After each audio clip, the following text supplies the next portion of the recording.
In this video, we are going to learn about trends, especially demand side and supply side and we are also going to learn what are the strategic planning process, process strategic planning process So without further ado, let me start.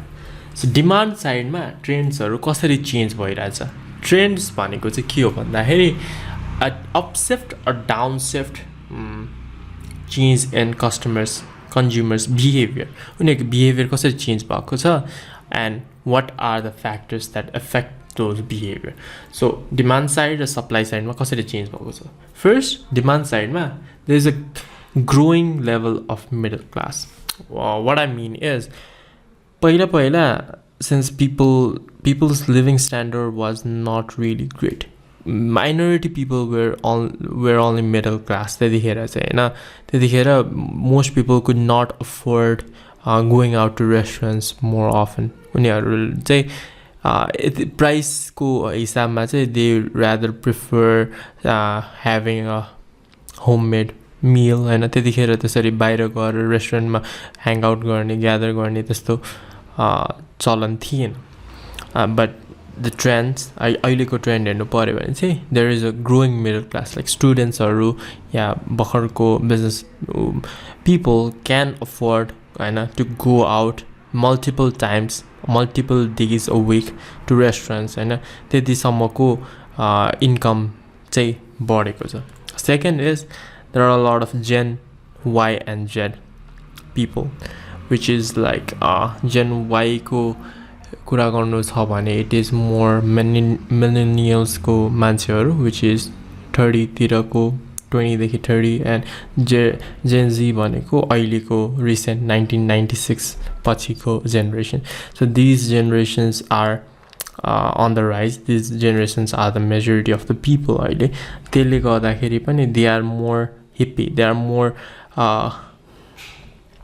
interested in new products, new services, they want to try a lot of new things. The purano mentality लिएर आएको हुँदैन. They want to try something new every time. And त्यसले गर्दाखेरि restaurant industry चाहिँ it never gets stagnated because there are a lot of people that keep coming to this restaurants and then केही नयाँ देख्यो भने like try गरौँ न त भन्ने हुन्छ. Old people they would rather like stick to a single restaurant. Like पहिला म यो रेस्टुरेन्टमा जान्थे, म पछि पनि यो रेस्टुरेन्टमा जान्छु भन्छ भने अहिलेको like demand side मा यो Gen Y हरु हेर्ने हो भने चाहिँ they are more focused on हुन्छ नि नयाँ कुराहरु try गरौँ, let me explore more भन्ने हुन्छ. So these are the trends that we can see on the demand side. So supply side मा चाहिँ के चेन्ज भएको छ भने one is technological innovation हरु हुन थालेछ.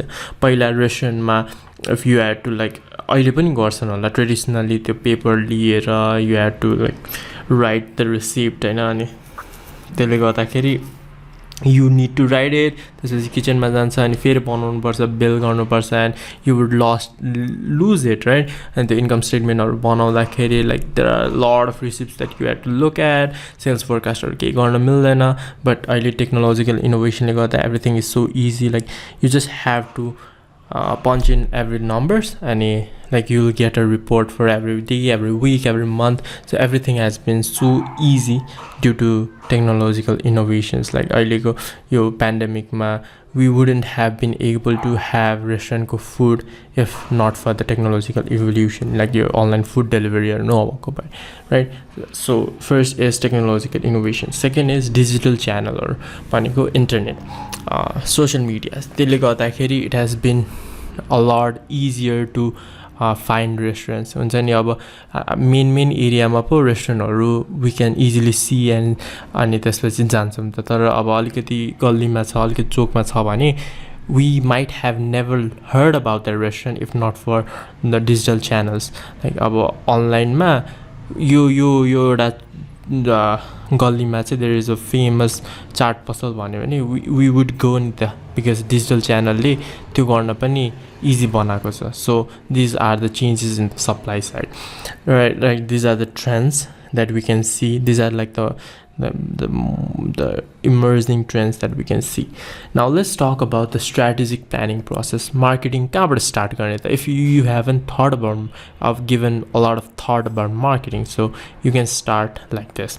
So as you can see in the image, so के भनेको छ भन्दाखेरि जहिले पनि कुनै एउटा मार्केटिङ गर्नुभन्दा अगाडि you need to research about किन चाहिँ मार्केटिङ गर्न लाग्छ.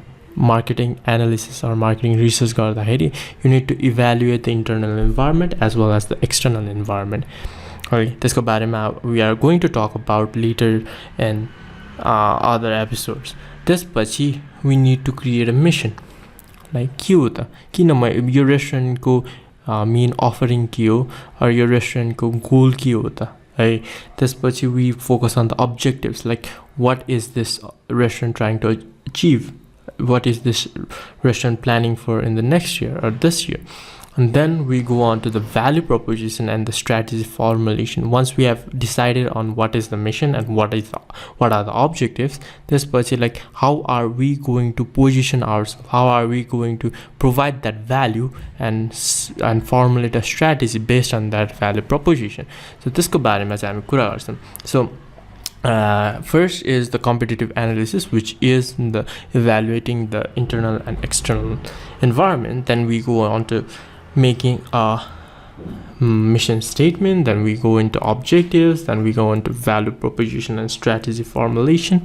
And yeah, now the next video I'm going to start with what are the competitive analysis. There's not many there are different ways to do competitive analysis, and we are going to discuss more in depth in the next video. So till then, enjoy, have a good day.